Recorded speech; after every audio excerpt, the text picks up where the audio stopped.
जो आज हम अपनी सीरीज़ को आगे बढ़ाते हैं और हम ये देखेंगे कि हमारा जो अगला उदाहरण है √3 एक अपरिमेय संख्या है। इसे कैसे हम सिद्ध करेंगे और आज हम ऐसे ही आगे और उदाहरण देखेंगे जिनसे आपको समझ में आ सके कि हमें आगे जो प्रश्नावली आने वाली है उसे कैसे करना है। तो जैसे हमने पहला वाला उदाहरण किया था वैसे ही हम इसे भी करेंगे। सबसे पहले हम ये मानते हैं कि जैसे हमने पहले माना था √2 एक अपरिमेय संख्या है सिद्ध करने में हमने माना था कि ये अपरिमेय संख्या नहीं है, यानी कि अगर ये अपरिमेय नहीं है तो ये परिमेय होगी। ऐसे ही हम मानेंगे कि ये संख्या अपरिमेय ना होकर परिमेय है। एक मिनट, ये तो अगर ये परिमेय संख्या है तो आप लोग जानते हैं जो परिमेय संख्या होती है उसे हम a/b यानी कि p/q के फॉर्म में लिख सकते हैं। ये है जहाँ पर q कभी भी ज़ीरो नहीं होगा, यानी कि यहाँ पर a/b लिखा है तो b कभी ज़ीरो नहीं होगा, क्योंकि अगर b ज़ीरो होगा तो इसकी वैल्यू इनफाइनाइट हो जाएगी, जो पॉसिबल नहीं है कि √3 कभी भी इनफाइनाइट नहीं हो सकता, इसीलिए b की वैल्यू ज़ीरो नहीं होगी।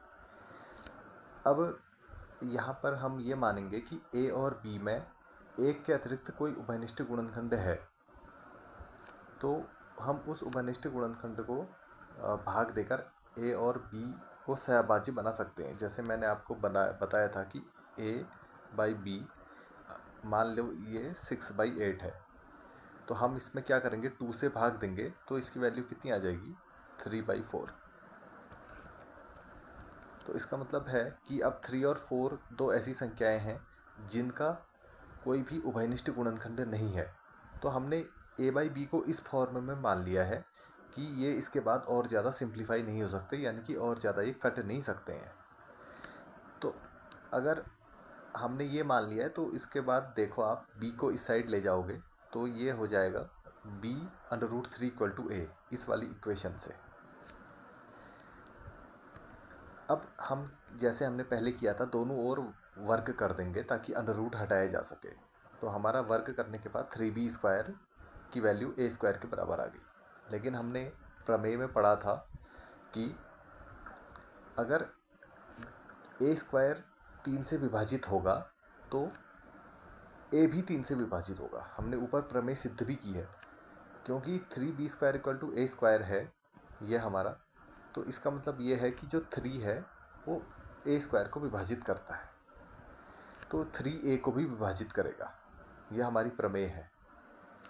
तो अगर ऐसा होता है तो हम ये कह सकते हैं कि a = 3c, यानी कि c कोई कांस्टेंट है, यानी कि a को 3 विभाजित करेगा तो a की फॉर्म क्या हो सकती है, या तो 3 हो सकती है, या a = 6 हो सकता है, या a = 9 हो सकता है, ऐसी आगे को बढ़ेगा। तो हमने क्या मान लिया कि 3c कुछ भी हो सकता है, 1 2 3। जैसे यहाँ पर को 3 की वैल्यू 1 रखोगे तो 3 आ जाएगा, c की वैल्यू 1 रखोगे तो 3 आएगा, c की वैल्यू 2 रखोगे तो 6 आएगा। तो इसीलिए हमने मान लिया a की वैल्यू 3c के बराबर है, जहाँ c एक पूर्णांक संख्या है, कोई 1 2 3 ऐसे। अब देखिए हम क्या करेंगे कि जो ये a की वैल्यू 3c है ना, इसे हम इस वाली इक्वेशन में रख देंगे। ये हमारी फर्स्ट इक्वेशन है।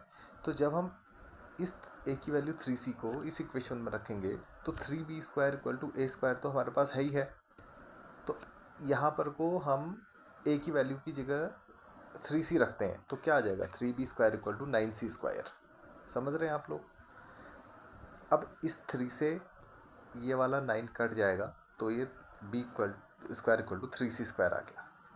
अब यहाँ पर आप देख सकते हो कि जो 3 है वो b² को भी विभाजित करता है, क्योंकि b² की वैल्यू 3c² है, c एक कांस्टेंट है यानी कि पूर्णांक है।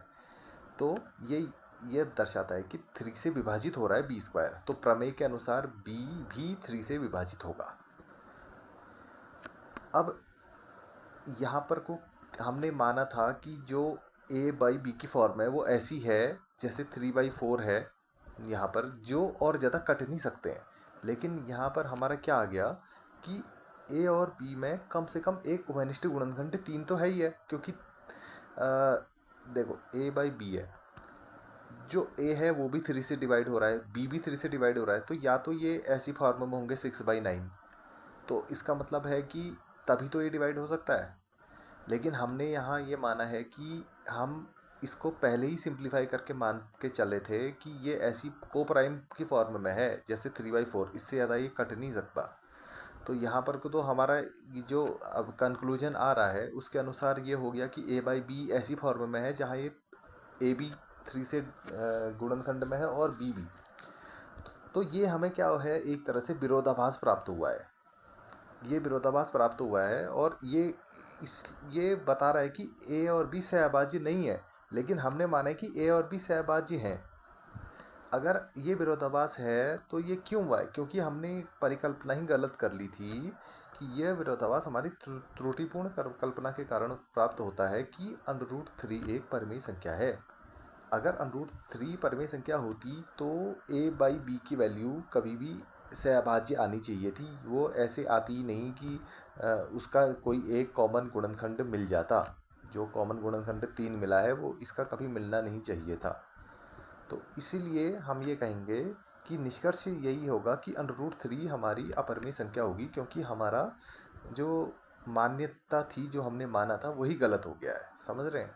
तो ये हमारा सिद्ध होता है। ऐसे हम इनको सिद्ध करेंगे जहाँ पर हमें पूरी संख्या √रूट में दी होगी, जैसे √3, √5, ऐसे अभी हम प्रश्नावली में भी देखेंगे।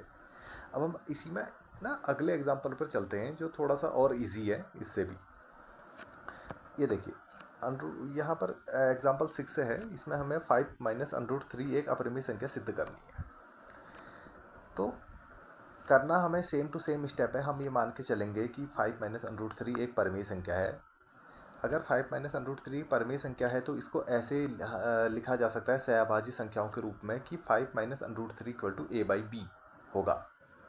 जैसे p/q हम कहते हैं, तो यहाँ हमने a/b मान लिया, जहाँ b कभी भी 0 नहीं हो सकता। तो अगर ऐसा है तो 5 - a/5 a/b = √3 हो जाएगा, क्योंकि इसको आप a/b को इस साइड ले जाओ, √3 को आगे ले जाओ, तो 5 - a/b = √3। ये हमारी एक इक्वेशन बन गई। अब हम क्या करेंगे, देखिए, इसको आप √3 = 5 - a/b भी लिख सकते हैं, कोई दिक्कत नहीं है। अब देखिए, a और b दोनों पूर्णांक हैं हमारे, समझ रहे हैं आप? क्योंकि परिमेय संख्या है, परिमेय संख्या में जो न्यूमरेटर और डिनोमिनेटर होते हैं वो दोनों पूर्णांक ही होते हैं। तो 5 - a/b भी एक परिमेय संख्या होगी। ये परिमेय संख्या क्यों होगी? क्योंकि परिमेय संख्या में से कोई परिमेय संख्या घटाते हैं तो वो भी परिमेय संख्या ही होती है। और 5 भी एक परिमेय संख्या है, क्योंकि 5 को 5/1 के रूप में हम लिख सकते हैं। ये =p/q के फॉर्म में लिख सकते हैं। तो यहाँ पर परिमेय से परिमेय माइनस हो रहा है तो वो हमेशा परिमेय आएगी। लेकिन इससे क्या पता चल रहा है, अगर 5 - a/b भी एक परिमेय संख्या है और 5 - a/b √3 के बराबर है, तो इसका मतलब ये है कि √3 भी एक परिमेय संख्या ही होनी चाहिए। तो इसका मतलब यही हुआ कि √3 भी परिमेय संख्या, क्योंकि परिमेय संख्या ही तो हमेशा परिमेय संख्या के बराबर होगी। लेकिन जैसे हम सिद्ध भी कर चुके हैं और हम जानते भी हैं कि √3 एक अपरिमेय संख्या है। समझ रहे हैं आप लोग? तो अपरिमेय संख्या कभी भी परिमेय संख्या के बराबर नहीं हो सकती। यहाँ पर भी हमारा विरोधाभास हमें मिला है, जो वो इसीलिए मिला क्योंकि हमने कल्पना ही गलत कर ली थी कि 5 - √3 एक परिमेय संख्या है। इसीलिए हम निष्कर्ष निकाल सकते हैं कि 5 - √3 एक अपरिमेय संख्या है। ये बहुत छोटा सा इसका सॉल्यूशन बनेगा। जहाँ पर हमें √3 का निकालना था, वहाँ तो हमें पूरा थ्योरम जो हमें प्रमेय दी है उसके आधार पे सिद्ध करना था, लेकिन यहाँ पर हम डायरेक्ट सिद्ध कर सकते हैं, क्योंकि यहाँ हमारा केस ऐसा बनता है कि एक साइड हमारी परिमेय संख्या है और दूसरी साइड ये √3 अपरिमेय है।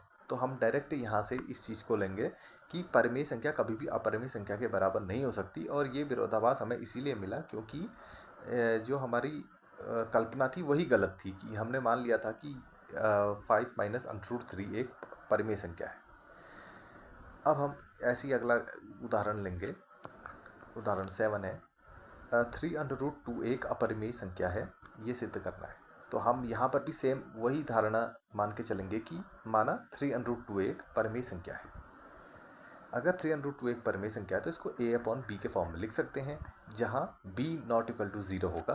तो अब देखिए, इसको आपने लिखा, अब 3 को आप यहाँ ले जा सकते हैं दूसरी साइड, तो 3 अपॉन में चले जाएगा, तो 2√2 इक्वल टू a/3b हो जाएगा। ये एक वैल्यू आ गई। अब देखिए, a और b और जो दोनों हैं ये तो पूर्णांक है ही हैं, 3 भी एक पूर्णांक है, इसलिए a/3b एक परिमेय संख्या होगी। ये तो जनरल सी बात है, आप लोग समझ रहे होंगे, क्योंकि a/b के फॉर्म में लिखा है तो 3 भी पूर्णांक है, तो 3 भी परिमेय संख्या के रूप में ही है, तो 3 से मल्टीप्लाई भी कर दो तो भी a/3 भी परिमेय ही रहेगी। जैसे यहाँ पर को 1/3 था, अब आप 1/3 इंटू 3 कर दोगे तब भी तो 1/9 परिमेय रहेगा ना, उदाहरण के रूप में समझिए। तो यही चीज़ यहाँ है, तो ये एक परिमेय संख्या है। अब a/3 भी जो परिमेय संख्या है वो √2 के बराबर है, तो इसका मतलब तो यही है ना कि √2 भी एक परिमेय संख्या है, क्योंकि परिमेय संख्या हमेशा परिमेय संख्या के ही बराबर हो सकती है, वो अपरिमेय संख्या के बराबर कभी हो ही नहीं सकती।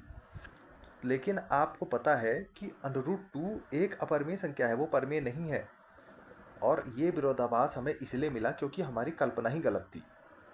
समझ रहे हैं, हमने माना था कि 3√2 एक परिमेय संख्या है, लेकिन हमारी कल्पना गलत थी, इसीलिए हमें ये लास्ट में ये देखने को मिला कि √2 जो एक अपरिमेय संख्या है वो परिमेय संख्या a/3b के बराबर है। अब इसीलिए हमारा निष्कर्ष यही रहता है कि 3√2 एक अपरिमेय संख्या होगी। यहाँ पर को हम विरोधाभास लेके चलेंगे, और उसके बाद हम ये दिखाएंगे कि विरोधाभास इसलिए आया क्योंकि हमने परिकल्पना ही गलत मान ली थी, तो इसीलिए ये जो संख्या है ये अपरिमेय है। हमने इतने एग्जाम्पल किए और सभी में एक ही कॉन्सेप्ट लगा है। तो अब इसके बाद हम एक्सरसाइज 1.2 प्रश्नावली करेंगे।